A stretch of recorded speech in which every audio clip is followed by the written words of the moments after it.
Taste the Daily.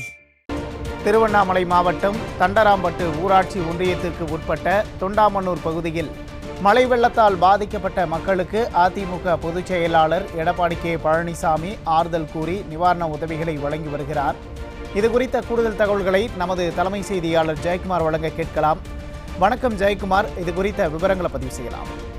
வணக்கம் உமேஷ். திருவண்ணாமலை மாவட்டம் தண்டராம்பட்டு ஊராட்சி ஒன்றியத்துக்கு உட்பட்ட தொண்டமானூர் என்கிற பகுதியிலே வெள்ளத்தால் பாதிக்கப்பட்டு வீடுகளை இழந்து, பல்வேறு உடைமைகளை இழந்து, கால்நடைகளை இழந்து, விவசாய நிலங்களை இழந்து பெரிய அளவில் துயரத்தில் இருக்கக்கூடிய மக்கள் தொடர்ந்து போராடி கொண்டிருக்கிறார்கள். குறிப்பாக அந்த பாதிக்கப்பட்ட மக்களுக்கு நேரில் சென்று ஆறுதல் தெரிவித்து அவருக்கு தேவையான அரிசி, மளிகை பொருட்கள், காய்கறிகள் உள்ளிட்ட உணவுப் பொருட்களை அனைத்து இந்திய அண்ணா திராவிட முன்னேற்ற கழகத்துடைய பொதுச் செயலாளர் புரட்சித் தமிழர் எடப்பாடி கே பழனிசாமி அவர்கள் தன்னுடைய திருக்கரங்களால் வழங்கி இருக்கிறார்கள். தொடர்ந்து அங்கே குறிப்பாக தண்டராம்பட்டு அருகே 16 கோடி ரூபாய் மதிப்பீட்டில் கட்டப்பட்ட பாலம் 3 மாதங்களில் இடிந்து விழுந்த அந்த அவலத்தையும் நேரில் சென்று பார்வையிட்டு அங்கே இருக்கக்கூடிய மக்களிடம் நேரடியாக குறைகளை கேட்டு அந்த மக்களுடைய கண்ணீரை துடைக்கும் விதமாக பாதிக்கப்பட்ட அந்த மக்களுக்கு பல்வேறு நிவாரணப் பொருட்களை வழங்கி இருக்கிறார்கள். தற்போது திருவண்ணாமலை மாவட்டம் தண்டராம்பட்டு ஊராட்சிக்கு உட்பட்ட தொண்டமாமனூர் என்கிற அந்த பகுதியிலே அதிமுக பொதுச் செயலாளர் புரட்சித் தமிழர் எடப்பாடி கே பழனிசாமி அவர்கள்